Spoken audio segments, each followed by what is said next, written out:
Okay, then go ahead. Ilang minuto po?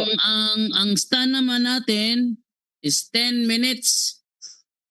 10 minutes ang stand and then merong 7 minutes ang Q&A. Then 5 minutes sa sa final conclusion. Ito yung one round lang ito ha, one round. Sabihin 10 minutes na pagpapahayag sa affirmative, tapos 7 minutes na tatanungin, and then sa rebuttal, yung next niya, yung negative, yung negative stand, rebuttal agad yun. No? Yung negative stand, automatic rebuttal na yun ay 10 minutes din, and then 7 minutes din tanong. Oh, yun. And then 5 minutes both sa final conclusion. Okay ba sa inyo 'yan? Wala nang second stand to? Yung negative stand, yun na ang rebuttal ng ng negative. One round lang. Medyo maiksi pala, no? Kasi kung ituturo sa atin to, baka hindi ka abutan ng na baka bigla mo na lang putulin kasi kailangan mong umalis. Sige, okay yan. Okay. So, Brother Jenre, okay ba? Anuin muna natin, aalis ka pa, Pastor Lake? Mamaya, aalis ka? Mga alas 9. Hindi, hanggang 9. Siya ng asawa siya. Alas 9, tama lang yun. 2 hours lang to Tama lang yung sinabi ni Brother Jando, kasi kung aalis ka ng alas 9, pwede pa Brother Jando kasi 10 minutes lang naman, bro. So, dalawang yan, bro. Okay lang yan, bro. Kasi Anong dalawa sa objection pa lang, taas-taas ng objection. Yun ang nagpapataas ng objection eh. Pero kaya pa rin yan. Hindi kakayanin. Isang objection lang. Kaya ba dyan to? Para mas maganda din yung mas maganda yung latagan. Ako, okay lang din sa akin kahit one round lang tayo. One round lang, Brother Junior, one round na lang. Sige, one round. Maabutan ng si Pastor Lake. Sige, Ayos one na lang, round. Brother Jando. At least gawin mo na lang 10 minutes yung tanungan para medyo doon tayo makabawi. Sige, 10 na lang. 10 lahat. 10 minutes ang tanungan. 10 minutes ang stand. 10 minutes ang tanungan. And then 10 minutes 20 seconds. 10 minutes 10 minutes din ang huling bro, ang huling tawag dito yung conclusion. 10 minutes din. 10 minutes conclusion din? Oo. Sige kayo. Sige, 20 seconds lang yung Sa akin kahit 5 minutes lang, okay lang. 20 seconds lang yung yung bawat sagot, no? Sa bawat categorical o sagot, 20 seconds lang ang tagal. Sige, 10 minutes tayo? Ay, teka lang, brother. Hindi ba running time yung question and answer? Anong running time? Mapupost yun pag may objection. Kaya nga mahaba na eh. Pag Sige. 2 rounds pa tayo. Mapupost yun pag may objection. Sige. Sige. Ready ng affirmative sa stand niya? Okay. Okay, so ready ka na sa stand mo? Okay ha? Okay, pag sinabi ko na agad na, wait lang ha. Pag sinabi ko na na time start now, simula mo na po sa salita, okay? Okay. In 4, 3, 2, 1, time start now. Okay, magandang gabi sa ating lahat. Muli, Pastor Lek Katampungan. So, titindig tayo sa isang tema patungkol na ang lahat ng tumanggap ng banal na espiritu sa panahon ng bagong tipan, ang mga ito ay nagsalita ng iba't ibang wika. Ayon po mga kapatid doon sa hula, sa Joel 2:28, uumpisa natin sa hula. Kasi ang hula ay hindi ito maaaring magkamali. Ito po ang sabi sa Joel 2:28. Ito po ang sabi sa Joel 2:28. Basahin ko lang yung Biblia, no? Ang hirap mo bukas.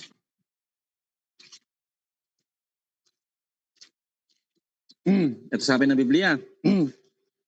So ang ating tema, lahat, ha? at mangyayari pagkatapos ng naibubuhos ko ang aking espiritu sa lahat ng laman at ang inyong mga anak na lalaki at babae ay mga huhula.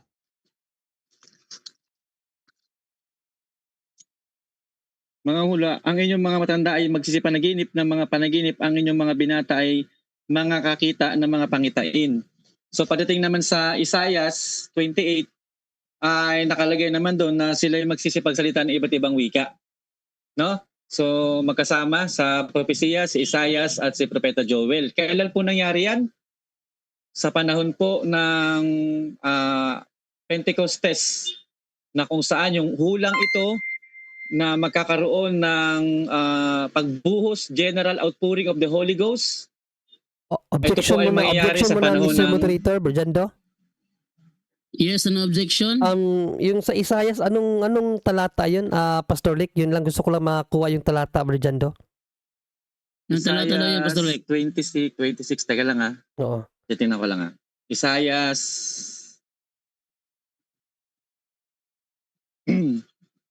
ano lang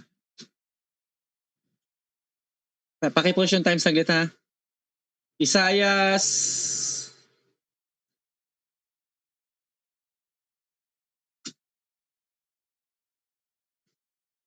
28:11. 28:11. Okay. Patuloy, bro. Resume ko yung time ko ha. So ayon po sa dalawang magkaugnay na hula, sa major prophet si Isaias, sa minor prophet si Joel, ito ay patungkol sa pagbuhos ng Espiritu Santo, na ito ay malinaw na nangyari sa panahon ng Pentecostes, na ibubuhos ang banal na Espiritu sa lahat ng laman. Ngayon, nung araw ng Pentecostes, kung ating pong babasahin sa Gawa 2:42, ito po ang sabi ng Biblia, kung ito ba ay natupad. 2:4, at silang lahat, so nabasa natin, no? Silang lahat ay nangapuspos ng Espiritu Santo at nangagpasimulang nagsalita ng iba't ibang wika ayon sa pinagkaloob ng Espiritu na kanilang salitain. So ayon sa hula, ito po ay malinaw na natupad sapagkat yung sinabi ng Gawa 2:4, silang lahat ay nangapuspos ng banal na espiritu at nagpasimulang magsalita ng iba't ibang wika. So idadagdag ko na yung ating isang usapan kagabi patungkol sa isang na tumagal na katanungan ni Brother John Ray at ni Brother Jando, na dito ko ipapaliwanag, kaya humihingi ako ng 10 minutes kagabi. So dito nyo maririnig. Ang Biblia, merong sa panahon ng Bagong Tipan, meron itong dalawang panahon. Yung transitory period at yung period of grace. Ang transitory period, si Juan Bautista, siya ang pinakasentro ng transitory period. Hindi pa si Kristo namatay, inilibing at nabuhay na maguli at umakyat sa langit. Kaya ang pangangaral ni Juan Bautista, panay bautismo sa pagsisisi, at wala pang pagbuhos doon ng banal na espiritu. Kaya ang mga sumasampalataya sa panahon ni Juan Bautista during transitory period, ito po sila ay nangaligtas. Isa na dyan, yung kasama ni Kristong naipako sa krus, hindi naman nabautismuhan, hindi naman natin narinig ng salita ng iba't ibang wika, pero nakapaloob siya doon sa transitory period. No? So hindi lahat ng sumasampalataya sa panahon ng Bagong Tipan ay napuspos ng Espiritu Santo, dahil yung iba doon ay nasa loob sila ng transitory period. Ano yung transitory period? Pagsasali ng biyaya mula doon sa kautusan. Pero nung dumating po yung araw ng Pentecostes, ito na. Nung namatay na si Kristo, umakyat sa langit, at nangakong siya ibabalik, at sabi niya susuguin niya ang Espiritu Santo bilang ating mga aliw. Yun na po mga kapatid yung banal na espiritu na general outpouring of the Holy Ghost. Anong araw ng Pentecostes na malinaw nating nabasa, they were all filled with the Holy Ghost and began to speak with tongues. So, kaya hindi ko rin sinasagot yung tanong ni Brother Jando kagabi na sa unang Korinto 14:29 na nagsalita ba lahat ba o hindi lahat? Hindi ko talaga sinasagot 'yon kasi meron doong nakatagong policy of equivocation. Kasi pagdating po sa wika, hindi lang naman kasi ang wika isa lang ang tinutukoy. So mapupunta doon sa equivocation. Marami pong wika sa Biblia. So mamaya pag magtatanong si Brother John Ray, so iiwasan niyo na yung equivocation. Kasi sa amin po mga kapatid, sa Apostolic Doctrine, malinaw ang aming turo, malinaw ang aming pagkaunawa patungkol po sa pagsasalita ng iba't ibang wika. No? So matapos nating mabasa na silang lahat ay nangapuspos ng banal na espiritu at nagpasimula magsalita ng iba't ibang wika, so doon pa lang siguro maaari napatunayan ko na yung aking paksa. Wala na po tayong question dyan. Pero himay-himayin ko pa dahil sa nalalabing ating kaunting oras. No? Ang wika, ito po ay tatlong pinatutungkulan. Initial evidence, yung panahon ng Pentecostes. At sa gawa, at sa unang Korinto 14 verse 4, ang tawag naman dyan ay unknown tongues. Ano naman yung unknown tongues? Self-edification. Yan yung ikalawa. Pagpapatibay sa sarili. Ano po yung unknown tongues? So walang nakakaintindi. Ito po ay mystery. No? So wala pong nakakaunawa yan. At ikatlong pong layunin ng wika, yung pong spiritual gifts, yung pong gift of tongues na kinakailangan po niyang meron pong mag-i-interpret. Kasi kung walang mag-i-interpret, sabi ng Biblia, tumahimik na lamang po siya. So tatlo po mga kapatid yung wika dito na aking binabanggit patungkol sa may kinalaman sa banal na espiritu. Una, initial evidence, yung panahon ng araw ng Pentecostes, na they were all filled with the Holy Ghost and began to speak in other tongues.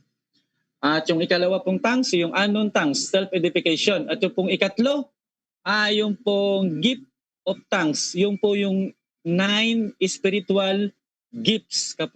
Kasama na po dyan yung gift of tongues and gift of interpretation of tongues. So yung gift of tongues, yun po yung kinakailangan ng may interpreter. Pero yung initial evidence, yung unknown tongues, ayan po, hindi po yung kinakailangan ng interpreter. So yun lamang po, I have 2 minutes left pero cut ko na hanggang dito na lang po ako. Wave ko na po yung time. Okay, meron ka pa natitira 2 minutes and 13 seconds. Wave na to. Sige, tapusin ko na lang. Sayang eh. So, ingatan natin yung mga policy kasi meron ngang pagdating sa tongues, tukuyin mo na lang kung ano yung tongues na tinutukoy mo. Kasi nagbanggit niya ako ng tatlong klase ng tongues. Yung initial evidence, yung sa Gawa 2:4, yung self-edification sa unang Korinto chapter 14 verse 4, at yung 1 Corinthians chapter 12, yung spiritual gifts, yung gift of tongues. So, tukuyin mo, Brother Jory, mamaya para hindi ka mahulog sa policy of equivocation. Yun lang po. Maraming salamat, Brother John Ray. Okay. Okay, meron pang 1 minute 37 seconds. Wave ko na po, Brother Jando. Okay, wave na daw niya. Okay, so Brother John Ray, i-pin mo lang yung si Lex sa Sige bro. Zoom mo para hindi naglilipat-lipat Sige ng bro. ng image. Sige, para Okay. mag-focus lang sa kanya, okay? Mm-mm. So okay, dito tayo ngayon sa tanungan portion. Kung saan tatanungin ni Brother John Ray si Pastor Lek about sa kanyang stand. Okay, Pastor Lek, for 10 minutes, ready ka na ba? Ready na po tayo, Brother Jando. Okay. Okay, Brother John Ray, bilang taga-tanong, ready ka na ba for 10 minutes? Yes, bro Jando. Sige, pag nagsimula kang magtanong, run na agad yung time. Okay. So ang topic mo, Pastor Lick, no? Lahat ng tumanggap ng banal na espiritu ay nagsalita ng iba't ibang wika. Sa bagong tipan ayon sa Biblia. Okay, sa bagong tipan ayon sa Biblia. Pero ang ginamit mo, Joel 2:28. So sa Joel 2:28, sinabi ba doon na lahat ng tatanggap ng banal na Espiritu Santo ay magsasalita ng iba't ibang wika? Sinabi ba doon sa Joel 2:28 o hindi? Sinabi po kasi dalawang bersikulo yung binanggit ko sa Lumang Tipan, yung Isaiah 11, tapos yung sa Joel 28, sa Isaias nakalagay doon sila yung magsisipagsalita ng iba't ibang wika. Sa 2:28 naman ay ibubuhos sa lahat ng laman. So, yun po ang kahulugan nun. Kaya pagdating po Next ng question. Acts 2, Okay. So, basahin sa ang sagot mo no sinabi. So, basahin ko muna ang Joel 2:28 at itatanong ko Mr. Moderator kung may narinig ba siyang lahat ng tao ay magsasalita ng iba't ibang wika. So, ito ang nakasulat sa Joel 2:28. At mangyayari pagkatapos na ibubuhos ko ang aking espiritu sa lahat ng laman at ang iyong mga anak na lalaki at babae ay manghuhula, ang inyong mga matanda ay magsisipanaginip ng mga panaginip, ang inyong mga binata ay mga kakakita ng mga pangitain. May narinig ka ba, Pastor Lake, na ang mga lahat ng mga tao ay magsasalita ng iba't ibang wika? Mayroon ka bang narinig sa talatang ito o wala? ang nakalagay po dyan, ang general Objection, Mr. outpouring. Moderator. Yes, anong objection? Yes, malinaw po yung question ko. Kung mayroon ba siyang narinig dito na ang lahat ng tao ay magsasalita ng iba't ibang wika, meron o wala?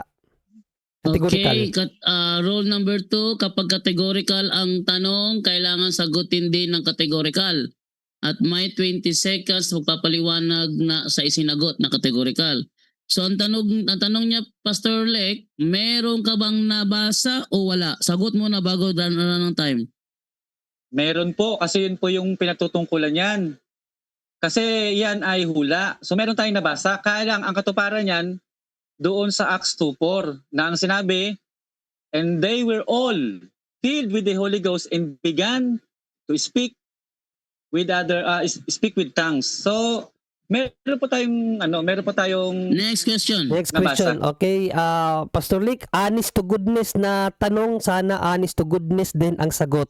Ang question ko, ibalik ko sa 2:28, no? Sinabi mo meron. Babasahin ko ulit sa isa pang pagkakataon at itatanong ko ulit kung meron ba talagang narinig. No, honest to goodness na tanong to ha. So sana honest to goodness din ang sagot mo. Sabi mo kaganina, meron. Babasahin ko kung meron ba talaga ha.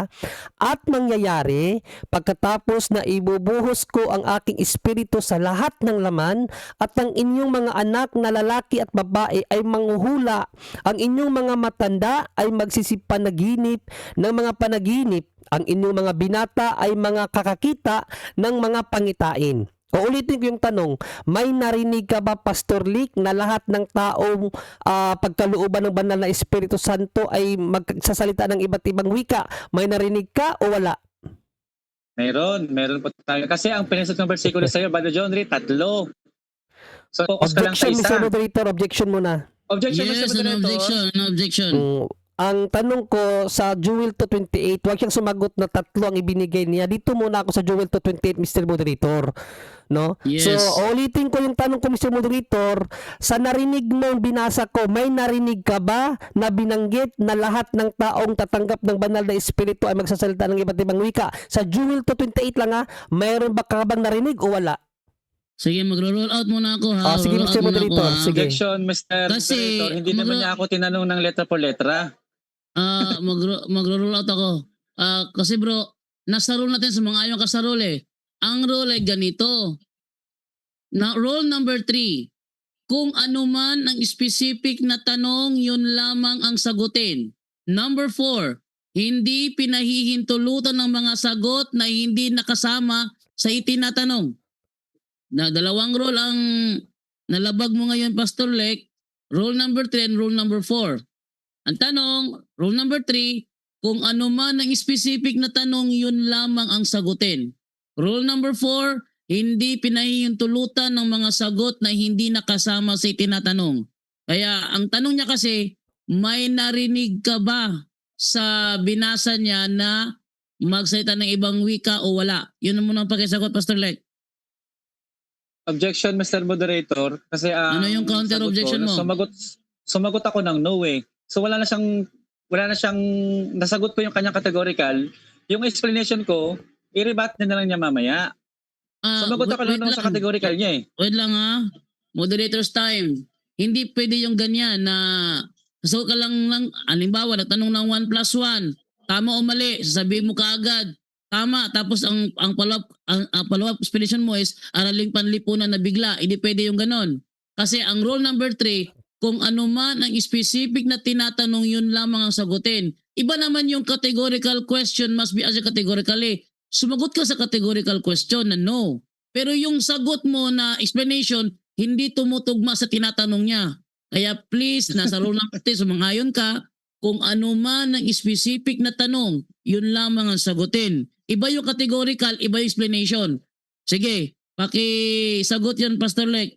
Meron ka pang 14 seconds left.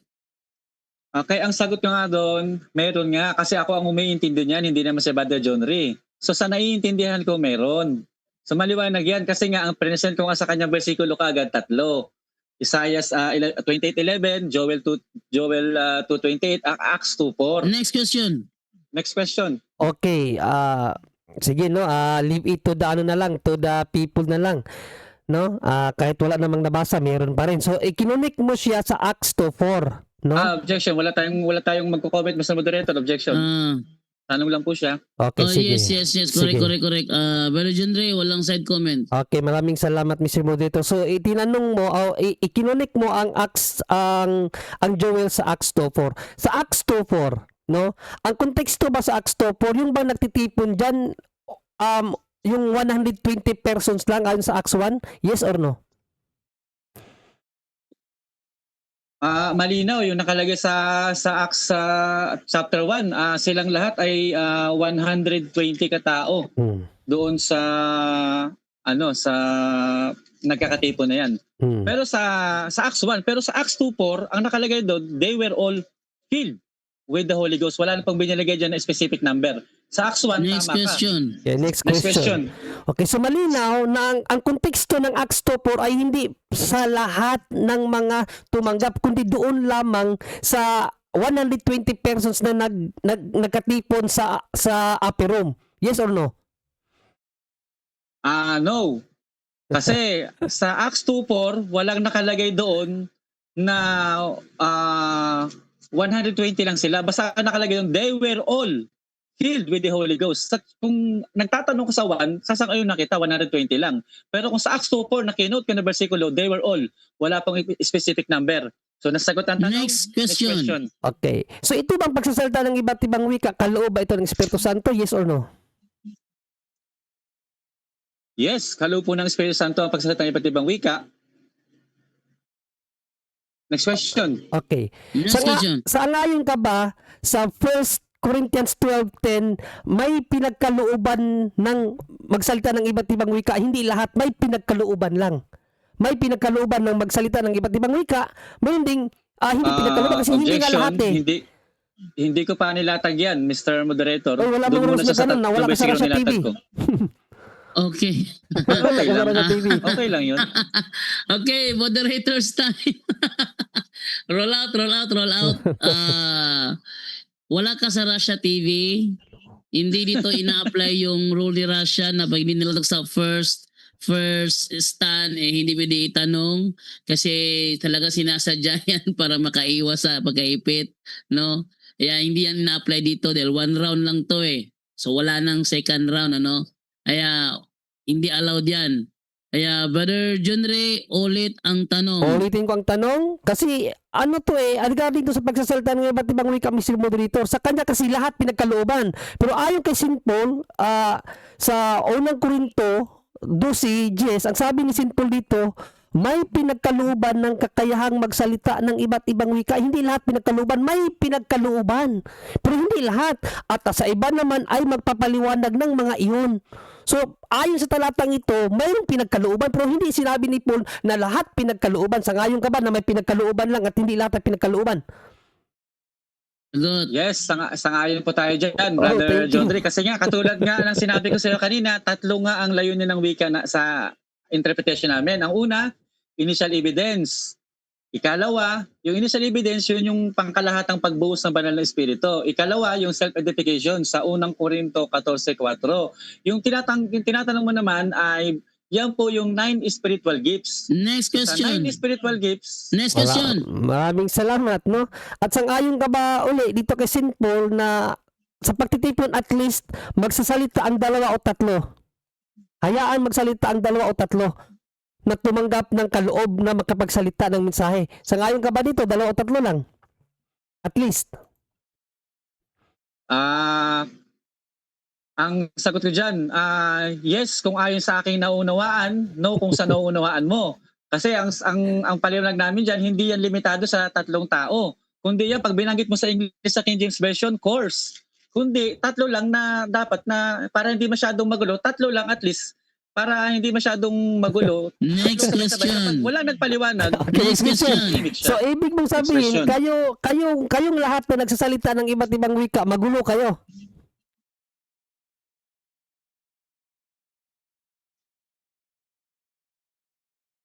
Sagot. Paki-refresh yung pakiulit yung tanong mo, brother John Ray. Paki-stop ang type sa monitor. Ang sagot mo sa akin kasi kaganina, at least 2 lang o 3 para hindi magulo. Yun ang sagot mo. At least 2 lang o 3. So ang question ko, so dyan sa simbahan nyo na lahat nagsasalita ng iba't ibang wika, so aminin mo ngayon na magulo kayo dyan. Objection, Mr. Moderator, hindi namin topic dito yung aming simbahan. Ang topic natin dito sa sa tema lang tayo. Counter objection. Wait lang muna. Kaya ko naman sagutin yan eh, kaya lang Bro, I insist bro kasi nakikipagdebate ka as a pastor and behalf sa iyong iglesia kinaaniban, natural na pwedeng itanong ni Brother John Ray ang may kinalaman sa iglesia ninyo. Kasi yan ay ginagawa ninyong practice. So, ikaw ay nag-stand as pastor ng remnant of the ancient Pentecostal Church. Kaya normal na itanong niya sa iyo yan. Okay? So, Brother John Ray, meron ka bang counter objection? Yes, ang counter objection ko, Mr. Moderator, pasok po yun, Mr. Moderator, yung tanong ko, follow-up question ko. Kasi, ang sabi niya, at least daw 2 o 3 para hindi magulo. Ngayon, ang question ko, so kayo pala dyan sa simbahan nyo na nagsalita ng iba't ibang wika lahat, magulo kayo dyan, yes or no? no, Mr. Brother John Ray, sagot dyan, no. Kasi sa amin may kaayusan. Alam namin kung paano i-handle ang pagsasalita ng iba't ibang wika. So, mali yung iniisip mo. Alam namin kung paano i-handle yan. Alam namin kasi kami nakakaranas niyan. So, wala kang alam dyan. So, ang sagot ko, no, hindi kami magulo. Maayos Okay, na next maayos question. kami. Next So, question. aaminin mo na sa inyong simbahan, lahat kayo nagsasalita ng iba't ibang wika. Oh yes, ang sagot ko yes. Pero ang aming pagsasalita ng iba't ibang wika ay nakaugnay nga doon sa 3 aking i-present kanina. Initial evidence, yung una namin pagkatanggap ng banal na espiritu at yung self-identification sa tuwing kami nananalangin ay pinapatibay namin ang aming sarili. Nagsasalita kami ng iba't ibang wika at panaka-naka yung aming mga kapatid na mayroong kaloob ng pagsasalita ng iba't ibang wika. Next question. Next question. Bakit hindi ninyo sinusunod si San Pablo na ang sabi ni San Pablo, hayaan magsalita ang 2 o 3 na tao lamang na tumanggap ng kaloob. 2 o 3 lang. Bakit kayo lahat nagsasabay-sabay? Bakit hindi nyo sinunod si San Pablo na 2 o 3 lang? Objection, Mr. Moderator. Yes, ano Para sa objection? presumption po yung kanya ginagawa. Wala. Sige. Counter Fallacy of objection. presumption. Counter Okay. objection. Yung tanong. Counter objection. Wait lang muna. Ang iyong objection, ang ginawa ni Brother John Ray is fallacy of presumption. Ano yung counter objection ng negative? Yes, hindi yung presumption, Mr. Moderator, kasi follow up lang yun sa sagot niya na lahat sila nagsasalita ng iba't ibang wika. Sa simbahan nila sila do lahat. Kaya ang follow up question ko doon, Mr. Moderator, bakit hindi nila sinunod si San Pablo na at least 2 o 3 lang? Hindi presumption yun. Mr. Moderator? Okay, so gaya ng ating ruling dito, wala na. Rule number 1 is lahat ng tanong at sagot ay dapat nasa loob lang ng paksang pinag-uusapan. Ang tanong ni Brother John Ray, pasok naman sa tema. Dahil na tanong niya, pasok sa tema. Rule number 3 naman tayo, kung ano man ang specific na tanong, yun lamang ang sagutin. Rule number 2, kapag categorical ang tanong, kailangan sagutin na ng categorical. And then number 4, hindi pinahintulutan ng mga sagot na hindi nakasama sa itinatanong. Okay, so yung tanong mo ba, John Ray, pakiulit nga para malaman natin. Yes, kasi in-affirm niya na lahat daw sila nagsasalita ng iba't ibang wika. Ang sabi ni San Pablo, hayaan 2 o 3 lang ang magsalita. So, bakit hindi ninyo sinunod si San Pablo? Yun, Mr. Moderator, ang tanong ko. Bakit hindi nila sinunod sa Pablo na 2 o 3 lang? Okay, wait lang. For clarification ko lang no bilang moderator. Kinonfirm mo ba talaga, Pastor Lek, na kayong lahat sabay-sabay nag-speaking in tongues? No. Uy, binago niya yung sagot ng Mr. Moderator. Objection, Mr. Moderator. Ang tanong niya kanina, kami bang lahat ay nagsasalita iba't ibang wika? Ang tanong mo sa akin, Mr. Brother John Doe, kino-confirm mo ba na kaming lahat ay sabay-sabay? Yun yung aking sinabihan ng no. Brother John Ray. Kiklaruhin natin to. No, sagot niyan. No. Sige. Sige. So, kapag nag-speaking of tongues kayo sa simbahan ninyo, actually hindi ko tinatawag na speaking of tongues yan sa inyo, speaking of tongues. Objection, Mr. Moderator. Walang speaking of tongues sa Biblia. Gamitin niyo yung tamang termino. Walang speaking of tongues. Gumamit siya ng tamang biblical term. Okay. Speaking in tongues. Okay. Walang speaking in tongues. Mr. Moderator, ano ba itong tema mo na pagsasalita ng iba't ibang wika? Kasi ikaw ang nagtima nito eh. Ano ba ang nito? Ano sa English tong pagsasalita ng iba't ibang wika? Gamitin natin yung term mo kasi ikaw ang nagpaano. Clarification lang ito, Mr. Moderator. Tagalog kasi ito dito. O clarification, Tagalog kasi itong propose niya. Ang topic niya kasi nagsalita ng iba't ibang wika. So ano to sa English? Gagamitin natin yung language mo. So, Pastor Lek, ano sa'yo yan? Speaking in tongues o speaking of tongues? Speaking with tongues. So, speaking with tongues, nakakahulugan talaga na hindi mo alam ang ibig sabihin ng wika kasi termino hindi mo alam. Speaking with tongues? Speak with tongues. Mr. Moderator, ano ang biblical basis yung with? Kasi kasama yun. Pag sinabi mo with, kasama. Wait lang. Ayun na nga. Kasi nag-stricto si Pastor Lex sa termino. So pinapayagan ko si Brother John din na istriktohin din yung kanyang Pwede mo ba daw siya bigyan ng talata muna bago ko i-move yung time? Pwede siya bigyan ng talata na may nakasulat na speak with tongues. Speak with tongues. Sige, babasahin natin na. Pakikat yung time mo na, Mr. Moderator. Naka-time post tayo. 1 minute 54 seconds kasi istrikto mo siya sa kasi term. ikaw kasi ang nag-topic nito para maklaro natin kasi maano yung ano mo eh. Kasi inistrikto mo siya sa term, so istriktuhin ka rin niya ngayon. So wala na yan, hindi niya kasama sa rule, pero in-insist mo kasi na inistrikto mo sa term. Kaya sige, istriktuhin ka niya sa term para patas. Sige, saglit lang ba cellphone kasi yung ginagamit ko. Teka lang ha. Okay, sa lahat ng mga nandyan ngayon, sabi mo kung ano translation din yan para masilip din ni Brother John Ray. King James tayo. King James tayo. Sabi dito ni Romeo Ancio Ango, bakit si Pablo siya ang sundin? Ang negative, bugok.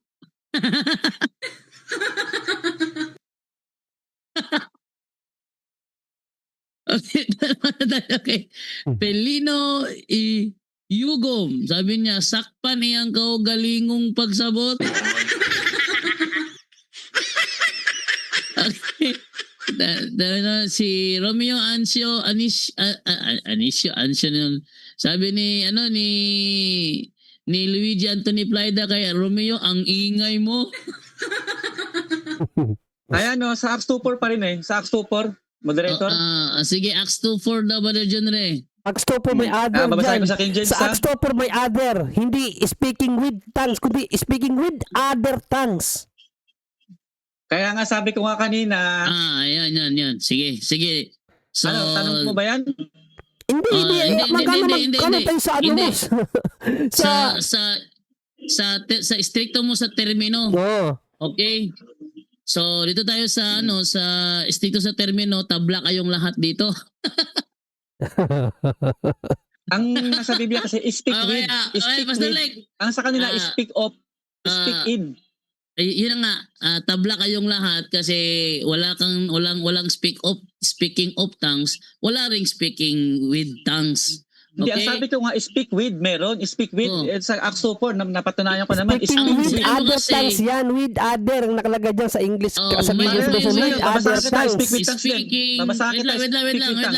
Wait lang. Speaking with other tongues. Ang sinabi mo kanina, speaking with tongues. So talagang sa termino. Acts 10:46.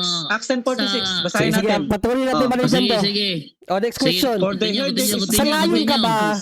Sangayon ka ba na yung... Wait lang. Ay, hindi pa? Sige, Basahin wait niyo lang muna na. yung 10:46. Ano ko muna yung timer natin. Ready? In 4, 3, 2, 1, start! Okay, sangayon ka ba na sa Tagalog King James Version ang sinabi dyan magsalita ng iba't ibang wika? Sangayon ka ba na wika ang sinabi dyan? Yes!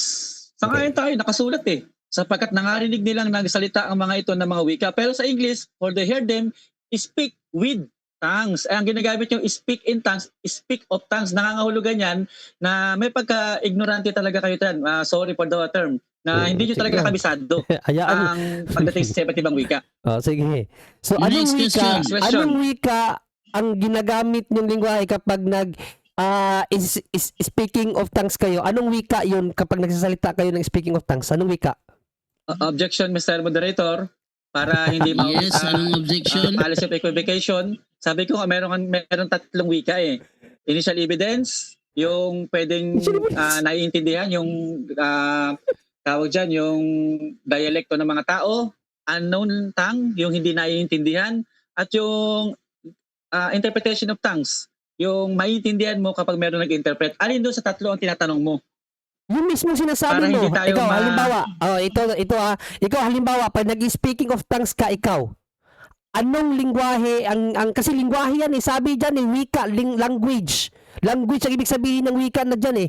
Anong language ang ginagamit mo kapag nagsasalita ka ng speaking of tongues? Anong language yan ang ginagamit mo?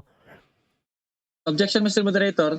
Tinuruan ko na kasi Brother John Ray kung paano saan magtatanong eh. Sabi Sabi ko tatlo nga yan. objection. Puro ka objection. Wait lang. Tatlo nga yun, Mr. Ako muna. Tatlo yan, Mr. Moderator eh. Initial evidence, yung Wait lang muna. naiintindihan. Ano yan sinabi mong initial evidence? Ano yan? Yung sa supor, yung naiintindihan ng mga iba't ibang tao nakarinig kay Apostol Pedro. Yung Naiintindihan nila. Yon ang initial. Initial Tapos evidence yung yan. pangalawa mo, Yung unknown tongue sa unang Korinto 14:4, yung unknown tongue, hindi namin naiintindihan yan. Okay? Ngayon, yung Hindi gift yun of tongues, hindi nyo 9 spiritual naiintindihan? gifts. Bro, wait lang, hindi nyo naiintindihan? Objection, Mr. Moderator, dapat na magtatanong lang sa akin, yung aking Kinakano ko lang, hindi nyo maintindihan yun ang sinabi mo, unknown tongues. Yes, hindi naiintindihan. Yung number 3, ano yung number 3? Gift of tongues. Yun yung kinakailangang may mag-interpret. Kapag hindi nyo alam yan, nangangahulugan talaga Brother John Ray. Nagtatangs daw. Para Ano daw dyan yung hindi tinatanong Brother John Ray, para daw hindi siya ma-equivocation, ispisiko na kung ano doon sa tatlong yan Counter ang objection, Mr. tinutukoy niya. Moderator. Counter objection. Sige, counter objection. Lumalabas, Mr. Moderator, na parehas kami ng turo. Hindi ko naman tinatanggap yung turo niya na mayroon ba siyang evidence na ano yung unang evidence niya. Hindi ko naman turo yun. Ba't mo naman ipapalo sa akin yun? Sagutin mo yung tanong ko. Sagutin mo yung tanong ko kasi wala akong pakialam dun sa aral nyo. Hindi namin aral yan. Sige, Pastor Lek, ulitin ko ha. Walang pakialam si John Ray kung ano ang inyong interpretation sa speaking with tongues. Wala siyang pakialam doon. Ang sa kanya lang, ang tanong niya nasa tema, pasok sa tema. So, kailangan mong sagutin kasi ang tanong niya pasok sa tema. Sige. Ulitin ko si Moderator ang aking tanong. Kasi sabi niya kasi, umamin siya na wika yun. Ibig sabihin ng wika, language. Yun ang tanong ko eh. Wika? Anong wika? Sabi niya, language. Aminado siya, yes, wika yan, language. Okay. Ang question ko, anong language ang sinasabi mo kapag nag-speaking of tongues ka? Sige, 4. Sagutin mo yan, Pastor ha. Kasi ang tanong pasok sa tema. In 4, 3, 2, 1, go. Okay, ang kadalasang nangyayari sa akin yung unknown tongue. Kapag sinabing unknown tongue, wala nakalagay dyan kung anong dialect o language yan. Wala nga nakakaintindi kaya nga unknown tongue eh. Kasi bakit? Ito ang sabi ng Biblia. Ang nagsasalita ng wika ay nagpapatibay sa sarili, ngunit ang nanguhula ay nagpapatibay sa iglesia. He that speaketh in unknown tongue edifieth himself. Next question. Okay, next question. Ano ang tawag mo sa tao nagsasalita ng hindi niya alam? Ano ang tawag sa tao nagsasalita ng hindi niya alam ang sinasabi niya? Anong tawag mo? dito sa versikulong sinagot ko, ang tawag ko dyan, tao na nagpapatibay sa kanyang sarili. Ngayon, kung ang tinuturing mo yung baliw naglalakad sa kalye na nagutuman, nalipasan na gutom, nagsalita sa kalye, hindi po ako yun. Next question, Sir Moderator. Ako, nagpapatibay ako sa sarili. Okay. Next question. Natawa ako doon na. Okay, gamitin natin tong tinanong sa Universando kagahapon sa First Corinthians. Ay, sayang. Sige. Ano ba to? Stop. Okay. So, dahil Hindi ako tapos nalipasan ng na... gutom, Brother John Ray. Okay. Dahil tapos na si Versus na kanyang pagtatanong. At naman ibigay naman ngayon kay Brother John Ray naman para sa kanyang rebuttal. I-rebat, magne-negative na siya, magre-rebat pa siya doon sa mga pinahayag at sagot ni Pastor Lek. Okay, Brother John Ray? Okay. In 10 minutes, in 4, 3, 2, 1, start. Yes, maraming salamat, no. Mga kapatid, doon sa unang ginamit niyang talata, Joel 2:28, at tinanungan natin kung mayroon bang sinabi doon na lahat ng pagkalooban ng Espiritu Santo ay magsalita ng iba't ibang wika, no? So binasa ko, tinanong ko, may narinig ka ba na ang lahat ng magsasalita ng iba't ibang wika ay magkakaroon ng magsasalita ng iba't ibang wika ang pagkalooban ng banal na Espiritu Santo? May narinig daw siya. So basahin natin uli kung may narinig ba kayo mga kapatid. Ang premise ko pa, honest to goodness. Pwede mo naman sabihin na wala akong narinig dyan, pero ayon sa ibang talata, ganun sana para maging honest ka. Wala pang bubudol lang sa'yo, sabihin mong may narinig ka kahit wala naman. O ulitin ko pabasa kung may maririnig ka ba dito. At mangyayari pagkatapos na ibubuhos ko ang aking espiritu sa lahat ng laman. At ang inyong mga anak na lalaki at babae ay manghuhula. Ang inyong mga matanda ay magsisipanaginip ng mga panaginip. Ang inyong mga binata ay magkakita ng pangitain. May narinig ba kayo mga kapatid na ang tatanggap ng banal na espiritu, lahat ng tatanggap ng Espiritu Santo, ay magsasalita ng iba't ibang wika? Wala naman. Pwede mo naman sabihin na wala dyan Tapos pwede ka naman mag-reason na lang. Hindi sabihin mong, yes, mayroon akong narinig kahit wala naman. No, ang una kong sinabi, honest to goodness. No, at least man lang, honest to goodness. May narinig ka ba?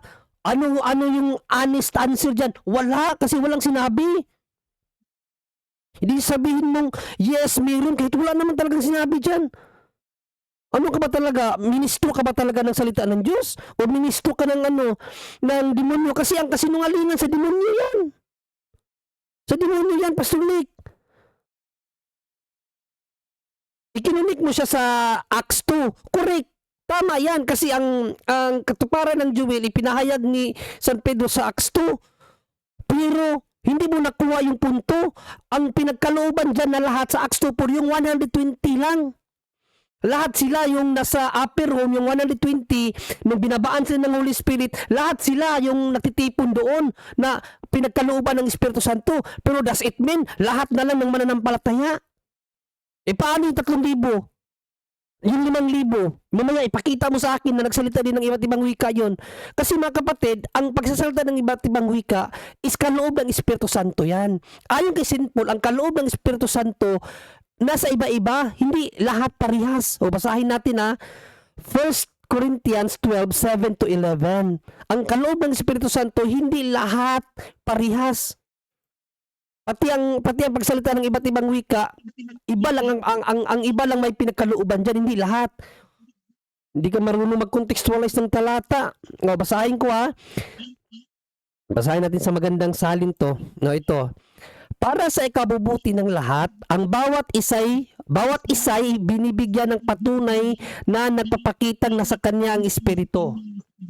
Ang ilan sa atin, hindi lahat, ay napagkalooban ng kakayahang magsalita ng mensahe ng karunungan. Ang iba naman ay pinagkalooban ng kaalaman. Subalit isang Espiritu ang nagkaloob nito. Although hindi sila pare-parehas ng kaloob, isang espiritu lang ang nagbigay sa kanila kahit hindi sila parehas ang kaloob. Ang espiritu ring iyon ang nagkakaloob sa iba, hindi naman lahat, iba na naman ng pananampalataya sa Diyos. At sa iba'y, hindi na naman lahat, iba'y pa rin ang kapangyarihang magpagaling sa mga may sakit. Hindi pare-parehas ang kaloob ng Espiritu Santo sa bawat isa, Pastor Lick. May pinagkalooban ng kapangyarihang gumawa ng mga himala. Sa iba naman ay kakayahang magpahayag ng mensaheng mula sa Diyos. At sa iba ay kakayahang kumilala kung aling kaloob ang mula sa Espiritu at kung alin ang hindi. May pinagkalooban ng kakayahang magsalita ng iba't ibang wika. Hindi lahat eh. May pinagkalooban ng kakayahang magsalita ng iba't ibang wika. At ang sa iba naman ay ang magpaliwanag ng mga wikang iyon, yung interpretation na sinasabi mo. Iba yung magsalita ng iba't ibang wika at iba naman yung mag-i-interpret. Hindi lahat parehas ng gift. Tapos, ang question ko sa iyo, sang-ayon ka ba na ang sinabi sa Bible, wika? Yes, sang-ayon ako, wika. So, pag wika, language yun sa English. Anong lingwahe ang sinasabi mo? Anong language daw?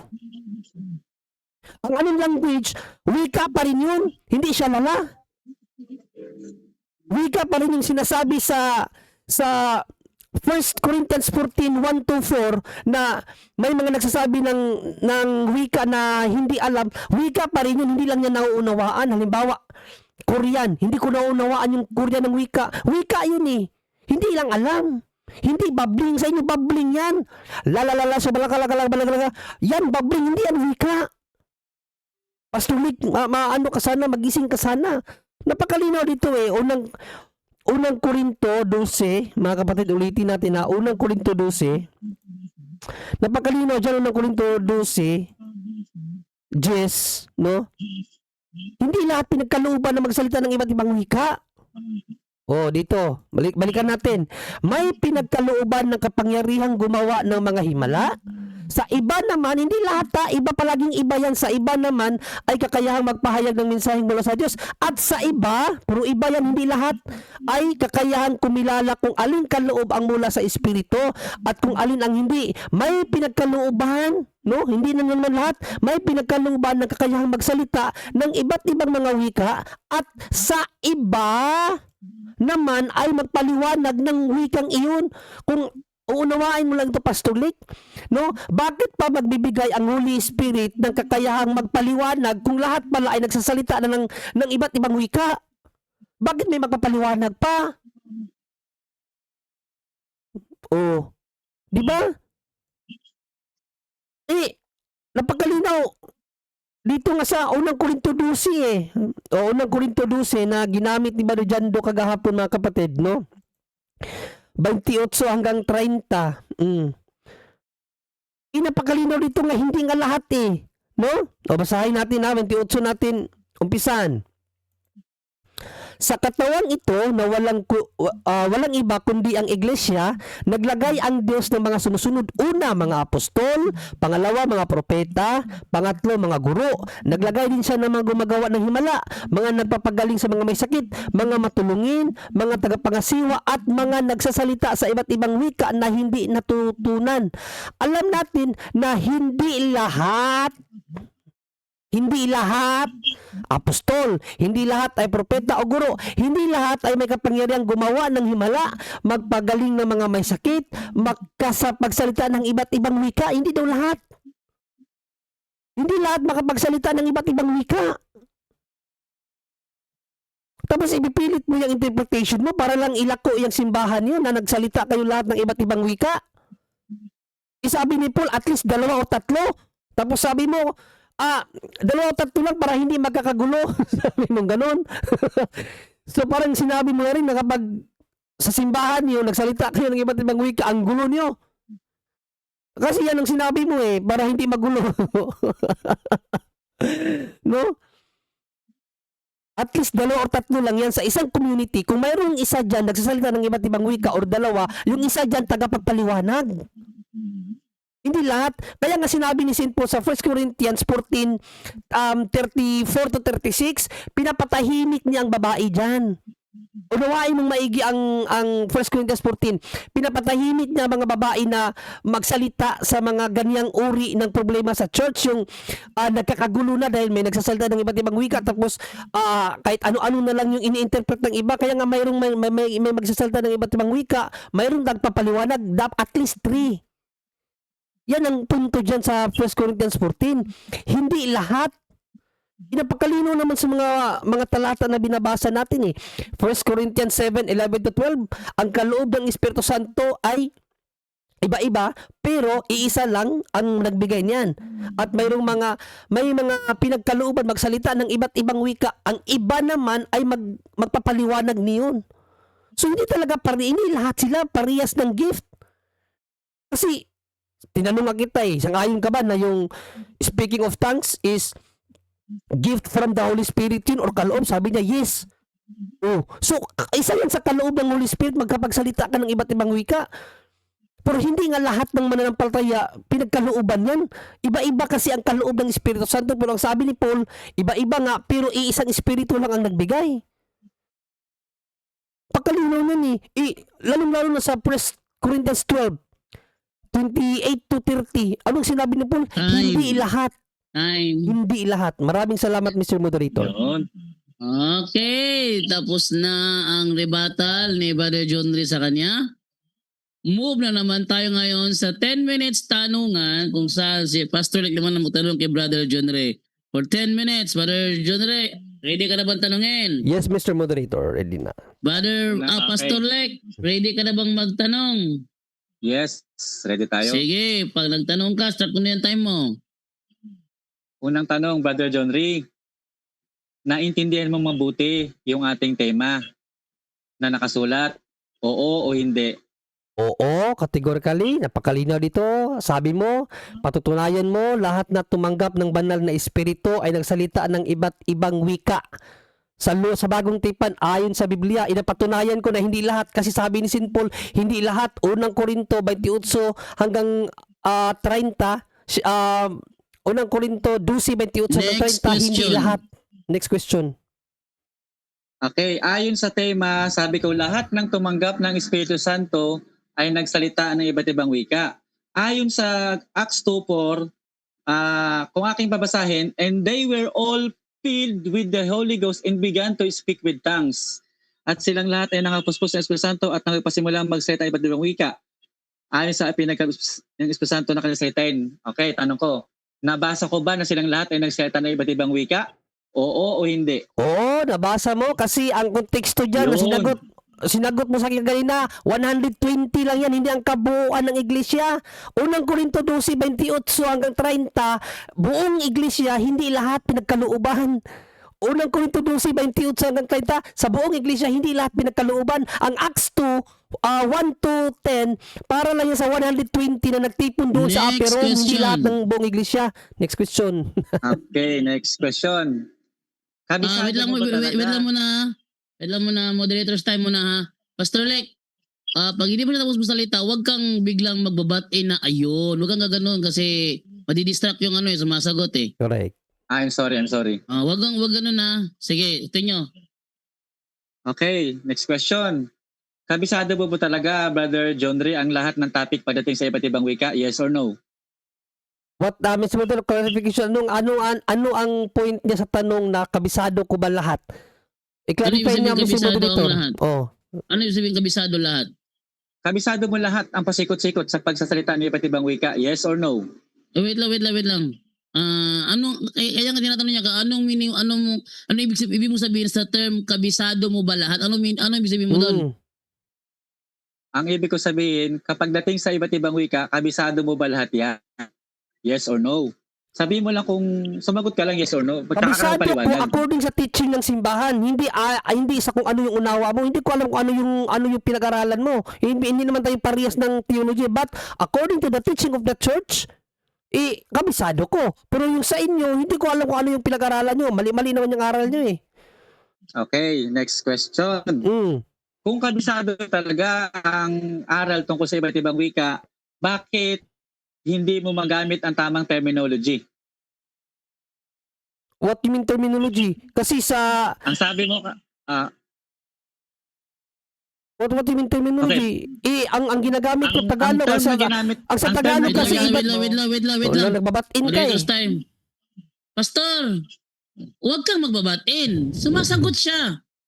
Pag Oh. sumasagot na, running time na yon. Pag nababatin ka, madidistract siya, so hindi niya maubos ng tama yung 20 seconds. Objection, tumigil kasi siya. Akala ko tapos na eh. Tumigil ako kasi nagsapaw ka eh. Kala ko Huwag may... kang mag-ano. At saka ako magsasabi ng next question, hindi ikaw. Mm. Sige ha, ulit ko. Sige, Virginie, meron ka pang 12 seconds sa pagsagot. Yes, Mr. Continue. Moderator. Maraming salamat. Kabisado ko kasi ang tema mo Tagalog, iba't ibang wika, specific yung tema mo dito eh. Tapos nadalhin mo ako sa English na speaking with tongues. Kulang din yung sa'yo kasi speaking with other tongues sa English. Pero ang pinupos mo sa akin Tagalog, specific yung tema natin. Next question. Okay, next question. Ang tinatanong ko na malinaw naman na sa wikang English, sabi mo kasi gumagamit ka ng termino speak of tongues tsaka speaking in tongues. Ngayon, tinanong kita, tama bang termino yan? Yes, kasi So, sabi... Sige, patuloy. Okay, bakit sa termino pa lang hindi mo na makuha-kuha ang tamang biblical term? Ang biblical term is speak with tongues. Ang ginagamit mo is speak of tongues. Ngayon, paano mo ko makukumbinsin na tama, kabisado mo ang aral tungkol sa speaking, sa pagsasalita ng iba't ibang wika? Kasi sabi ko nga, according sa teaching ng simbahan, kasi the church interpret it as speaking in tongues or gift of tongues. Kaya nga ang sabi ko sa iyo, according to the teaching of church, alam ko. Hindi naman porkit sinabi ng Biblia, hindi na pwedeng palitan yung term. Term lang naman yan. The term exists because of the reality and not the reality exists because of the term. Next question. Alam mo ba yun? Next question. Okay, next question. Kung talagang kabisado mo ang pasikot-sikot sa aral ng speaking in tongues, alam mo ba na ang unang Korinto 2:78 ito ay spiritual gifts at hindi ito initial evidence or hindi rin ito self-edification? Yes or no? Yes, spiritual gifts yan at hindi ako sangayon sa mga interpretation niyo. But it is spiritual gifts according to 1 Corinthians 12:7-11. Kaloob yan. At ayon kay St. Paul, hindi lahat pinagkalooban. Ikaw sabi mo lahat pinagkalooban. Kaya kontra ka kay St. Paul. Next question.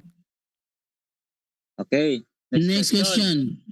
Okay. Lahat ba ng pagsasalita ng iba't ibang wika naiintindihan? Yes or no?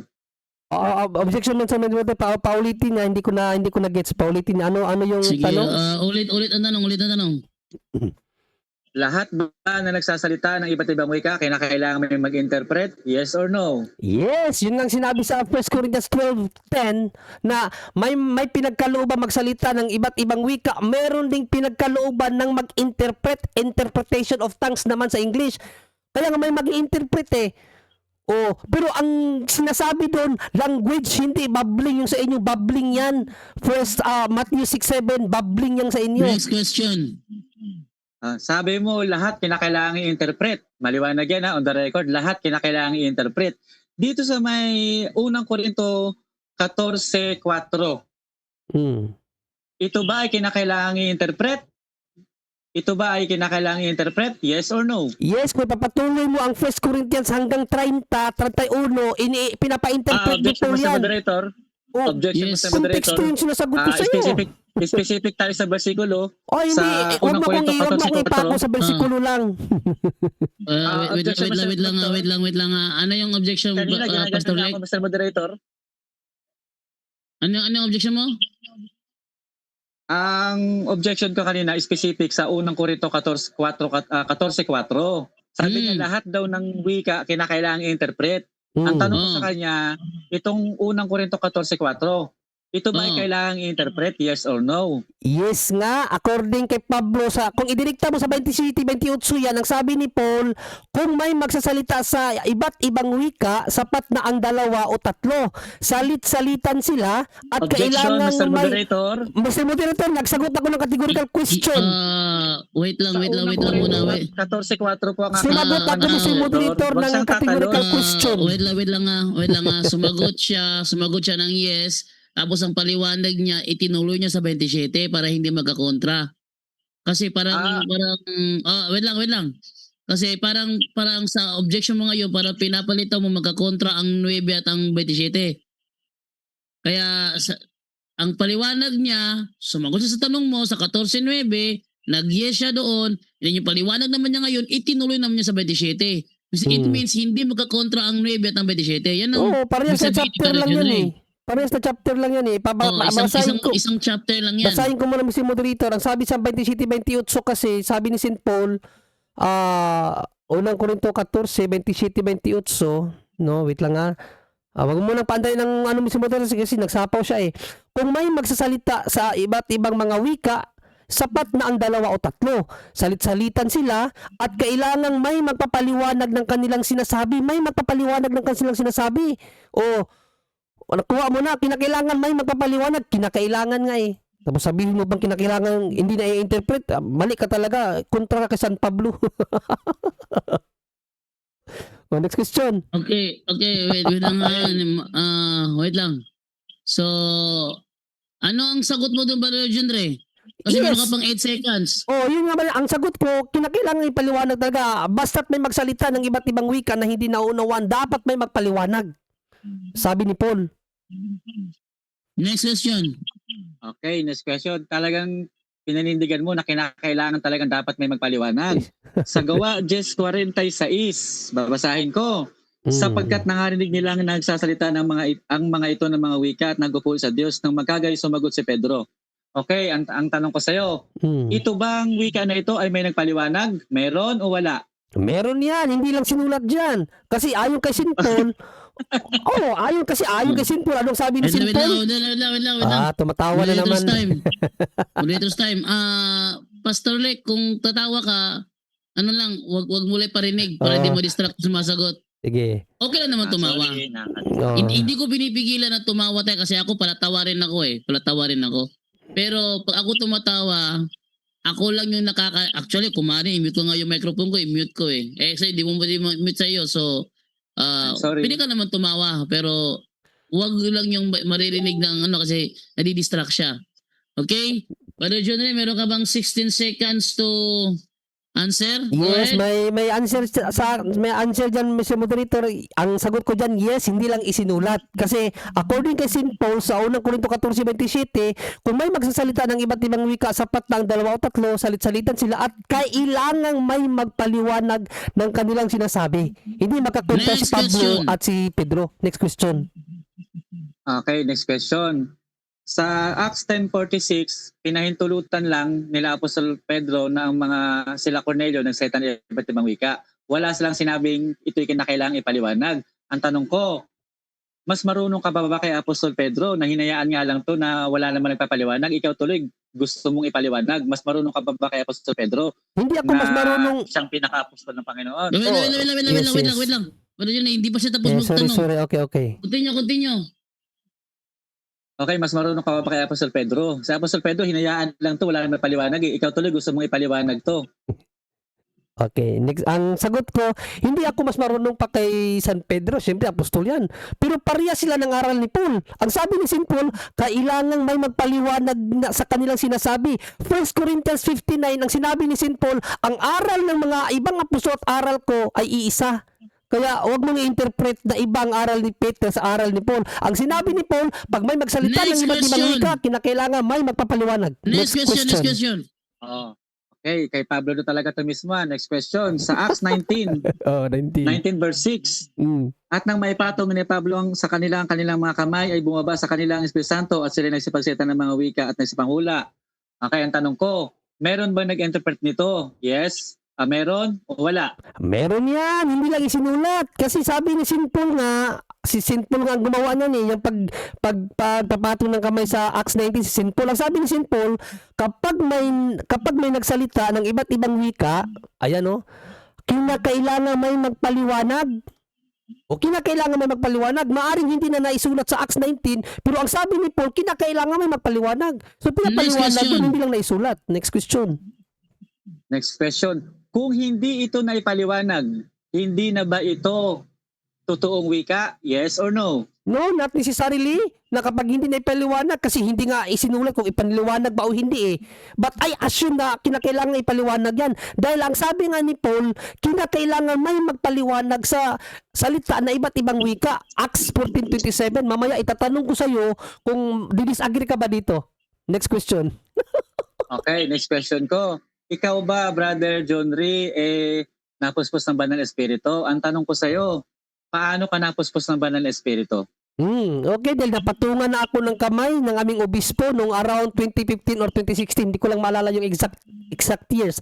But 2015-2016, napatungan ako ng kamay ng obispo namin. Kaya I assume na meron na akong Espiritu Santo because that is the promise of God. No, Joel 2:28, Joel 2:16-17, 28, Acts 2:38-39. Acts 19:5-6, Acts 8, Time. 14-17. Okay, Time. follow-up question. Okay. Time na. Time na. Okay na po. Okay, natapos na ang tanungan. So move na tayo ngayon sa 10 minutes na tanungan. 10 minutes na final conclusion. Ating unahin ng negative, Brother John Ray. And then pagkatapos naman niya, si Pastor Lek naman. Brother John Ray, Maraming. ready ka na ba sa sa iyong final conclusion? Yes, lady na Mr. Moderator. Okay, go ahead. Dito natin malaman na itong taong ito, si Pastor Lek, hindi talaga nakakaunawa ng Biblia, kontra pa sa Biblia. No? Kasi sa kanila pala, hindi na dapat ipinapaliwanag. Hindi na dapat na kung ipinapaliwanag. Sabi nga ni St. Paul dyan Sabi ni St. Paul, kung may magsalita sa iba't ibang mga wika, sapat na ang 2 o 3. Sa inyo nga, lahat isa kay Santo nga, sapat na yung 2 o 3 Salit-salitan sila at kailangan necessary. May magpapaliwanag ng kanilang sinasabi. Kaya wag mong i-interpret ang Acts 10 and Acts 19 na hindi yung ini-interpret. Hindi lang sinulat doon kung ano yung ibang wika na sinabi nung napatungan sila at binabaan sila ng Holy Spirit. Hindi lang sinabi ano ang interpretation. Pero according sa aral ni Paul, kinakailangan, necessary na ipaliwanag yan.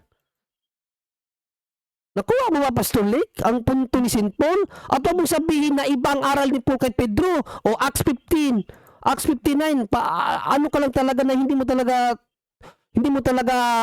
pa alam paano gamitin ang Bible. Magkukuha ka lang ng talata, ikaw mag-interpret. Iba ba ang aral ni Paul sa aral ni St. Peter? O basahin natin. Sapagkat ang pinakahamat sa mga apostol ni hindi nga ako karapat-dapat tawaging mga apostol sapagkat inusig ko ang iglesia ng Diyos.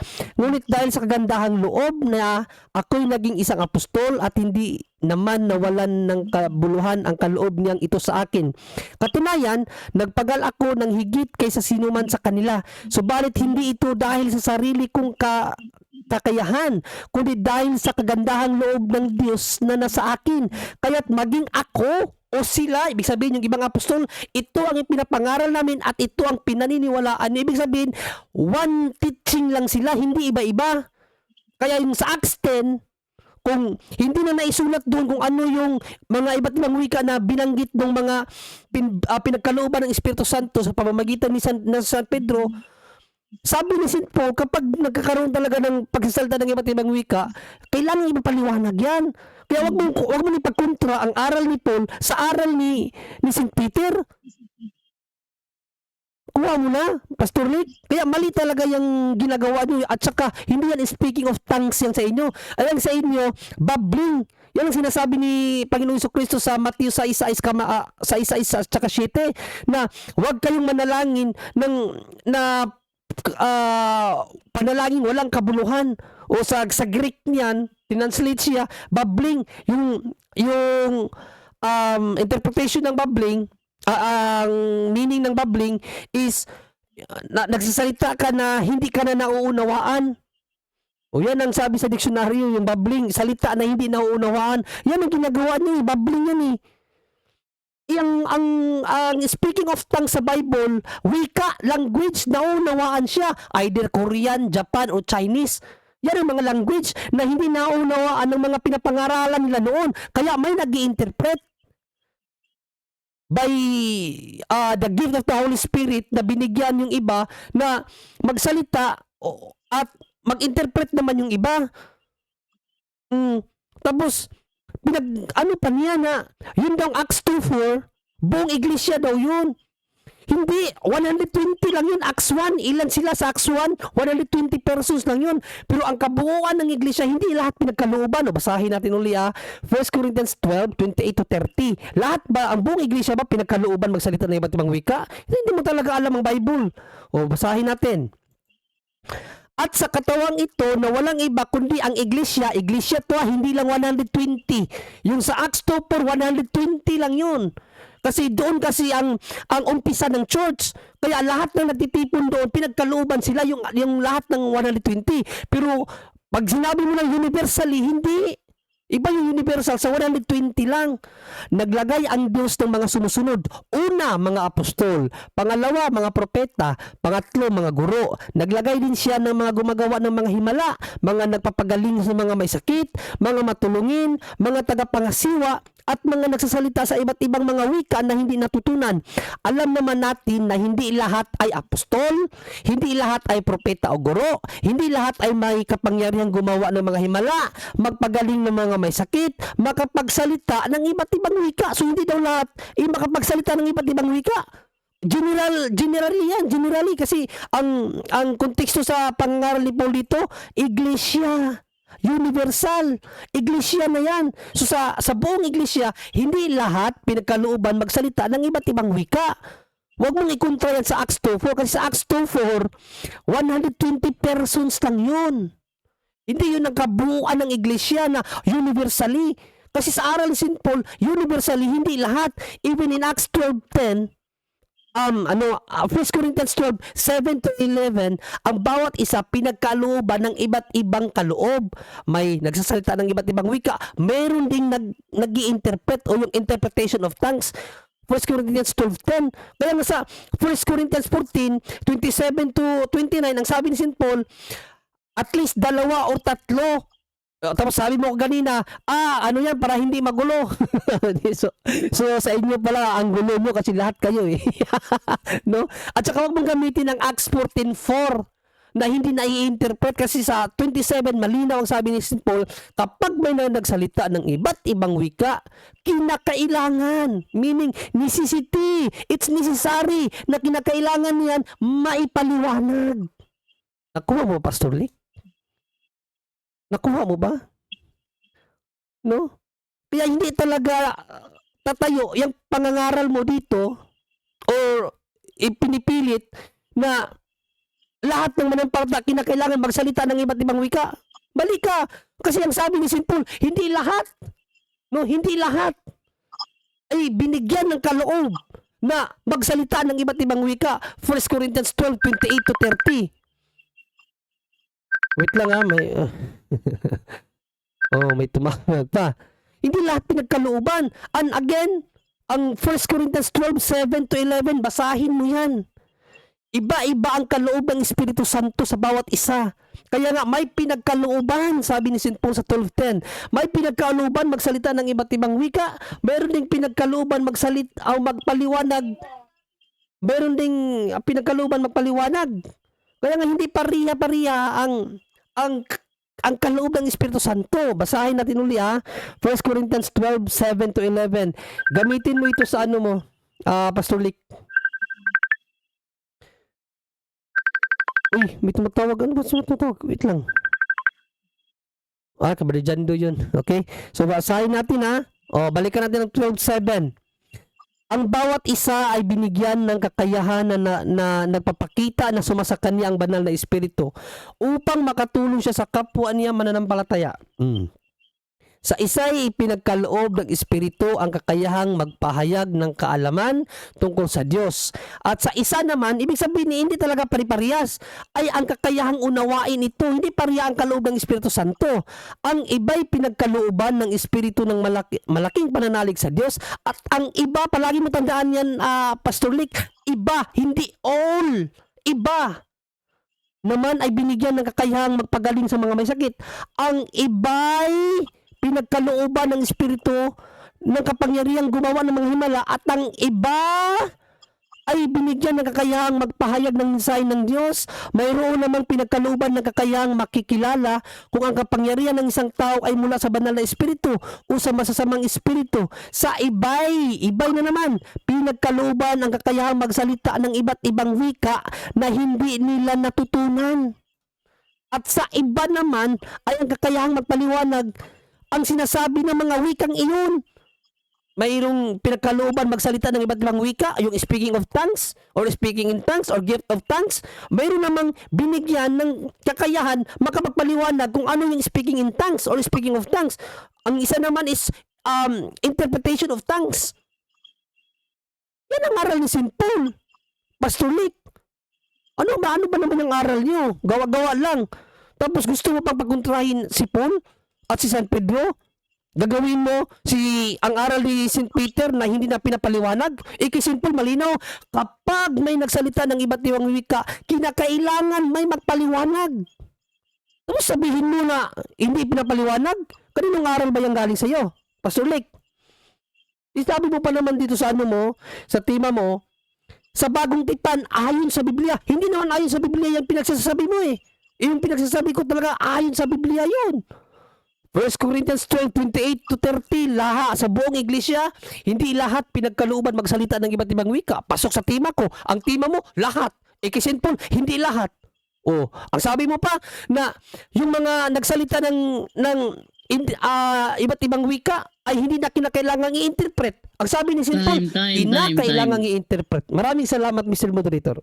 Okay, so tapos na po ang 10 minutes na final conclusion ni Brother John Ray. May naman ngayon kay Pastor Lek naman sa kanyang 10 minutes na final conclusion. Go ahead, Pastor Lek. Okay, so maraming salamat muli. So ito, nangangahulugan talaga na ipinakita ni Brother John din yung kanyang pagiging kulang sa kaalaman pagdating sa pasikot-sikot sa pagsasalita ng iba't ibang wika. Hindi tayo magkukulang kasi sa biyaya ng Diyos tayo ay totoong napuspos ng banal na espiritu na may unang tanda ng pagsasalita ng iba't ibang wika na katulad ng karanasan nila Apostol Pedro, na yung tinatawag na initial evidence na ang tao na bumabase ang mga sinaunang mga apostol na may nakatanggap ng banal espiritu dahil kanilang narinig na nagsalita ng iba't ibang wika. Hindi alam ni Brother John Rion. Nag-focus lang siya doon sa spiritual gifts. Mamaya papakinggan ninyo mabuti para matuto si Brother John Ray. Kami, alam namin ang pasikot-sikot pagdating sa pagpapaliwanag sa iba't ibang wika. Kaya nga na-define to, meron 3 klaseng layunin ng wika. Una, initial evidence. Ano yun? Na idinadeklar namin na ang isang tao ay napuspos ng banal na espiritu katulad ni Pedro, katulad ni Apostol Pablo, na ang mga ito ay tumanggap ng banal na espiritu dahil narinig na nagsalita ng iba't ibang wika. Sa Katoliko, walang ganun. Kasi hindi naman sila totoong tumatanggap ng Espiritu Santo eh. Kunwari lang tumatanggap ng Espiritu Santo pero hindi nila kayang patunayan. Bakit? Ang katunayan sa Biblia eh. They were all speak with tongues. Yan yung initial evidence. Hindi alam ni Brother John Rian. Isa lang ang pinagpukusan niya. So nakakaawa naman. Kaya nandito ako, tulungan ko kayo, papaliwanag ko sa inyo. Yun yung unang layunin ng iba't ibang wika. Initial evidence. Tanda na ang mga tao ay napuspos ng banal na espiritu.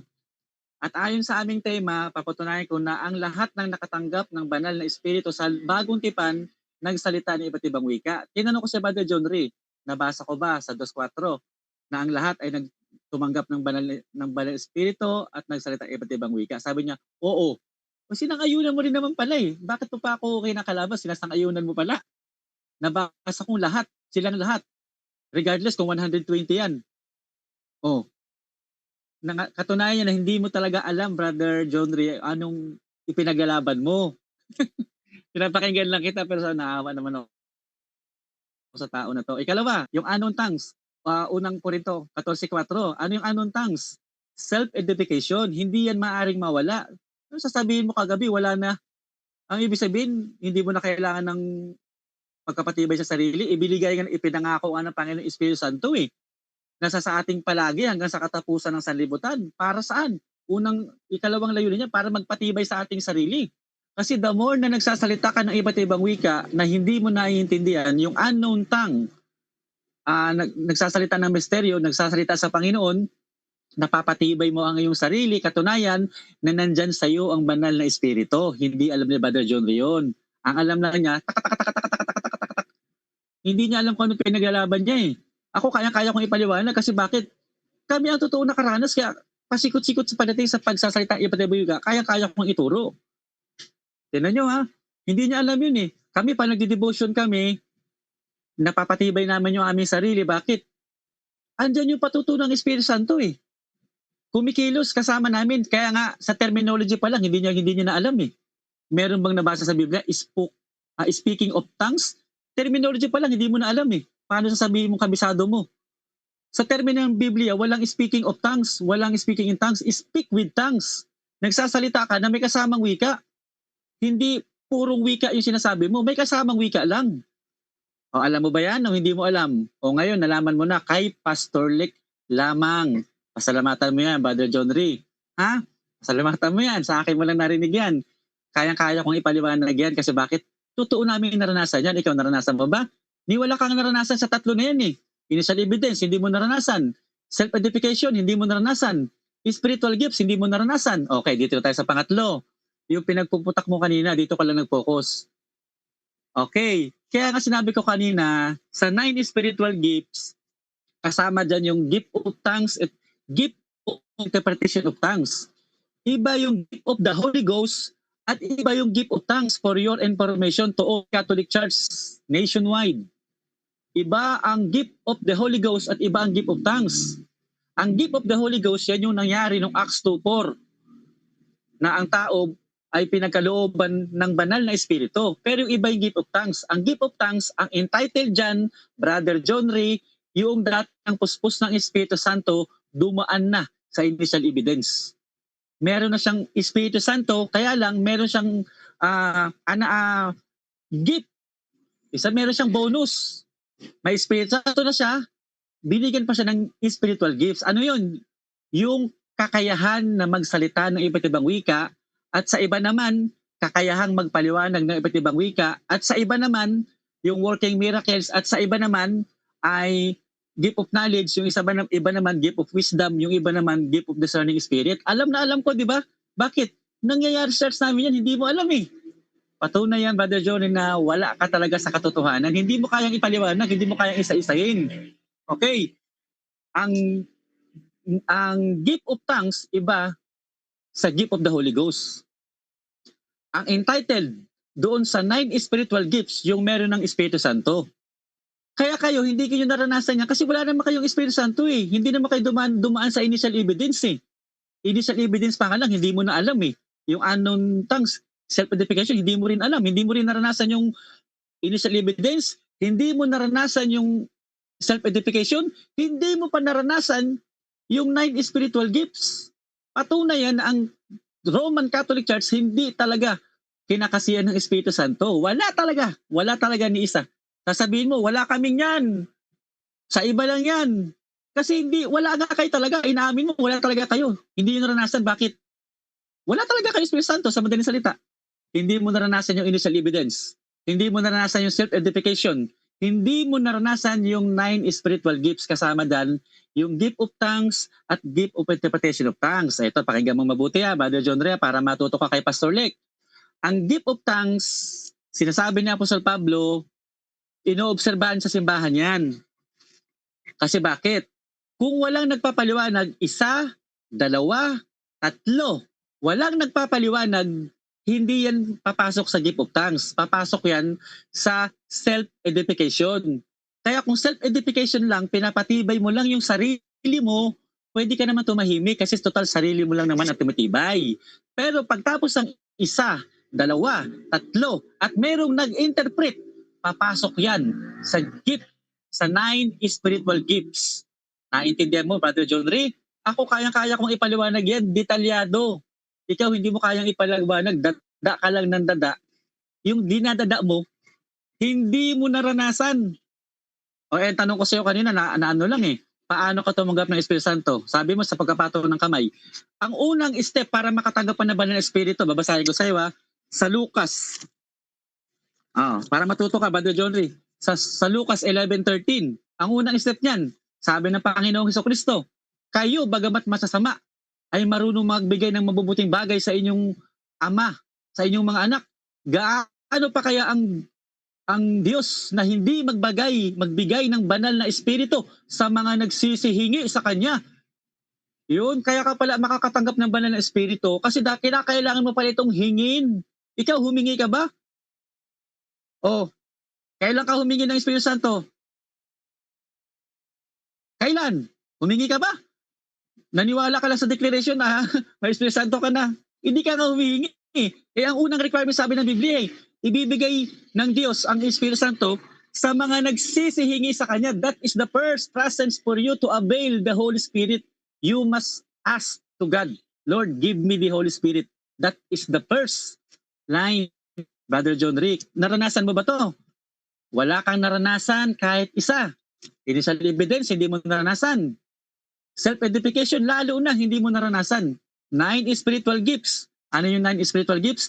Kasama dyan yung gift of tongues and gift of interpretation of tongues. At wala pong speaking of tongues sa Biblia, wala pong speaking in tongues. Ang nakalagay po dyan, speak with tongues. Nagsasalita ka, sinasamahan ka ng Espiritu Santo, sinasamahan ka ng wika. Ngayon, alam mo na, Brother Jorino, ako si Pastor Lee Katampungan, ay sana ngayon marami kayong natutunan sa akin. Kaya pasalamatan mo yung sandaling ito, Brother Jorino. Wala kang naranasan kahit isa sa 4 na binanggit ko.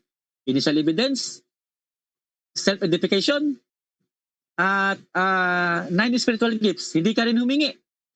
Basta naniniwala ka lang na may Espiritu Santo ka na, hindi ka nga humingi eh. No? So yun, nagkaroon kami dahil hiningi namin sa pamamagitan ng aming pananampalataya at totoong pagsuko sa Diyos at napakabuti ng Diyos. Time. Maraming salamat. Okay. Magandang gabi sa inyo lahat. Okay, so tapos na ang debate.